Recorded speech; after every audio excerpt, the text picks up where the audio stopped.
وإقام الصلاة وإيتاء الزكاة وكانوا لنا عابدين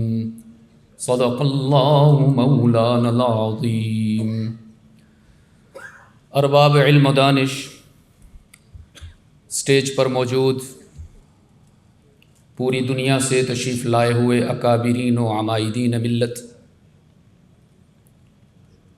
محترم بزرگوں اور دوستوں، ہم سب کے لیے سعادت مندی کا مقام ہے کہ آج ہم اپنے محسن، مشفق اور مربی فدائے ملت حضرت مولانا سید اسعد مدنی نور اللہ مرقدہ کی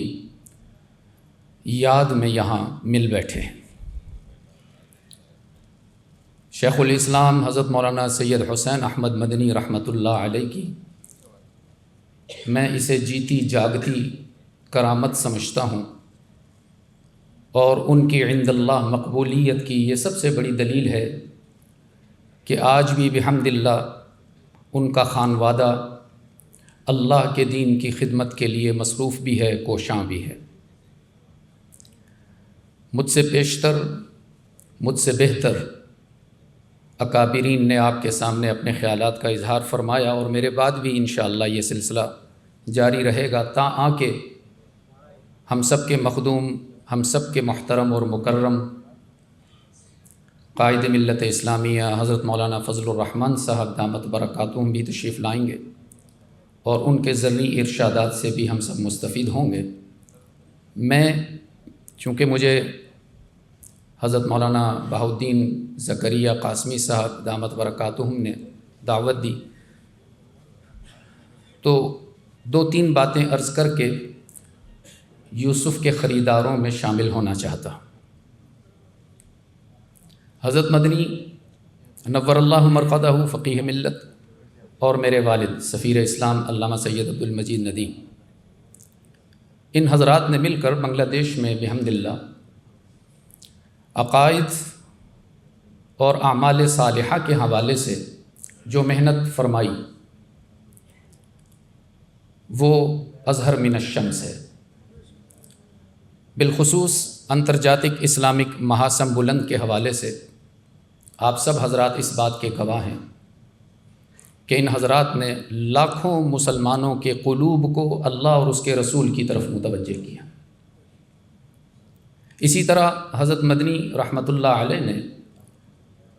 اس وطن میں اہل اسلام کو اپنے مادر علمی دارالعلوم دیوبند کی طرف بہت متوجہ کیا۔ ان کی ایک خصوصیت یہ بھی رہی کہ انہوں نے اہل مدارس کو اس بات کی طرف بھی متوجہ کیا کہ آپ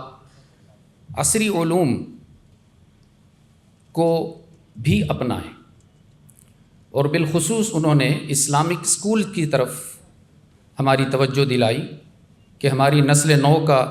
رجحان جو ہے وہ چونکہ عصری علوم کی طرف بہت زیادہ ہے،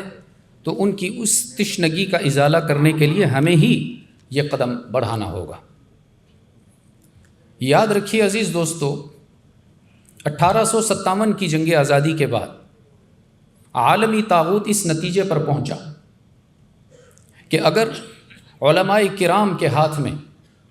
امت کی قیادت آ گئی تو ہمارے بیڑے کو غرق ہونے سے کوئی نہیں بچا سکے گا۔ لہٰذا ایک سازش کے تحت انہوں نے ائمہ کرام کو اور مدارس میں معلمین کرام کو ایک سازش کے تحت دھکیل کر مسجد اور منبر و محراب کی قید میں مقید کر دیا، اور یہ ذہن سازی کرنے لگے اس وقت کے میڈیا کے ذریعے، جیسے آج کل بھی میڈیا ایک بہت بڑا ہتھیار ہے ان کا، اس وقت بھی یہ ذہن سازی ہونے لگی کہ علماء کرام تو بس نماز پڑھاتے رہیں، اسباق پڑھاتے رہیں تو ان کی ذمہ داری ادا ہو جائے گی۔ یاد رکھیے، پوری ذمہ داری سے عرض کرنا چاہتا ہوں، اسلام محکومیت کا نہیں، حاکمیت کا مزاج رکھتا ہے۔ اسلام محکومیت کا نہیں حاکمیت کا مزاج رکھتا ہے۔ ظالموں کو پیوند زمیں کرنا اور مظلوموں کا سر بلند کرنا، یہ اسلام کا بھی مزاج ہے اور علماء اسلام کا بھی مزاج ہے۔ لیکن ایک سازش کے تحت، جیسا کہ میں نے عرض کیا کہ علماء کرام کو دور کر دیا گیا قیادت سے، اور یہ باور کرایا گیا عام مسلمانوں کو کہ اقتدار کے راستے وہ علماء کرام کے لیے نہیں ہیں، وہاں اگر وہ آ گئے تو تمہارے لیے بڑی مشکلات ہو جائیں گی، اور ہماری سادہ مزاج عوام بھی اس رو میں بہتی چلی گئی۔ اور پھر بالخصوص عالمی طاغوت نے یہ نتیجہ بھی اخذ کیا کہ میدان میں آ کر ہم علماء کا مقابلہ نہیں کر سکتے، ان کو اگر شکست دینی ہے تو انہی کے انداز میں ان کو شکست دی جائے۔ چنانچہ انہوں نے ٹوپی کے مقابلے میں ٹوپی کھڑی کی، داڑھی کے مقابلے میں داڑھی کھڑی کی، پگڑی کے مقابلے میں پگڑی کھڑی کر دی۔ آج بہت افسوس سے کہنا پڑتا ہے کہ بڑی حسین عنوان سے بہت خوبصورت لچھے دار تقاریر اور نثر پر مبنی تحاریر کے ذریعے امت مسلمہ کو افتراق اور انتشار کی طرف دھکیلا چلا جا رہا ہے۔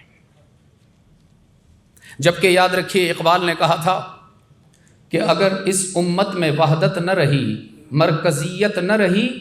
تو خطرہ یہ ہے کہ امت کا نام و نشان ہی مٹ جائے۔ اگرچہ وقت اجازت نہیں دیتا، لیکن میں اپنے گفتگو کے آخر میں چاہوں گا کہ اقبال کا وہ تاثر آپ کے سامنے منظوم پیش کر دوں۔ اپنا را اردو بوجن، تو پھر اتنے خاموش بیٹھے ہو آپ؟ بھائی ہم تو پاکستان سے آئے ہیں، ہمارے سامنے اگر اس طرح آپ بیٹھیں گے تو یوں لگے گا ہم قبرستان میں اذان دے رہے ہیں۔ نعرہ تکبیر، نعرہ تکبیر، بہت دیر علماء کی دیوبند، بہت دیر کی مہربات ہے۔ اللہ کرے آپ کے ایمان میں جوش آ جائے۔ ہاں، میں ابھی آج ہی پہنچا ہوں گزشتہ رات سفر میں، تو دوستوں کو بتایا کرتا ہوں کہ گزشتہ جنوری میں آیا تھا 20 دن کے لیے، تو اس دفعہ ان حضرات نے، بھائی ولی اللہ صاحب نے، مفتی شاہد رحمانی صاحب بھی تشریف فرما ہیں، انہوں نے اس کو ڈبل کر دیا۔ تو پچھلی دفعہ میرے سفر میں جو بازی جیتی تھی وہ ٹیکناف کے مسلمانوں نے جیتی تھی، کمال انہوں نے جذبہ دکھایا تھا ایمان کا۔ تو میں چاہتا ہوں آج اپنے فدائے ملت کے عنوان سے ہم یہاں جمع ہیں، آپ کا جوش و جذبہ بھی پوری دنیا سے آئے ہوئے علماء دیکھیں، اور بالخصوص میرے ساتھی مفتی مسرت اقبال صاحب، مفتی اویس عزیز صاحب، اور ہمارے حضرات مولانا پیر عتیق الرحمان صاحب، اور جتنے حضرات ہیں وہ یہ گواہ بن جائیں آپ سب کے۔ فرمایا ہے زندہ فقط وحدت افکار سے ملت، وحدت افکار، یہ جو مولانا فضل الرحمان صاحب انشاءاللہ آپ کو یہ سبق پڑھائیں گے آ کر، ہے زندہ فقط وحدت افکار سے ملت، اور وحدت ہو فنا جس سے وہ الہام بھی الحاد، وحدت کی حفاظت نہیں بے قوت بازو، آتی نہیں کام یہاں کچھ بھی عقل خدا داد، اے مرد خدا تجھ کو وہ قوت نہیں حاصل۔ شکوہ سنیے اقبال کا، اے مرد خدا تجھ کو وہ قوت نہیں حاصل، جا بیٹھ کسی غار میں اللہ کو کر یاد، ماشاءاللہ، محکومیوں مجبوریوں نومیدی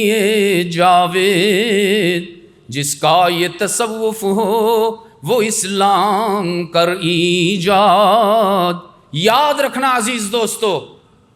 حضرت مدنی رحمت اللہ تعالی علیہ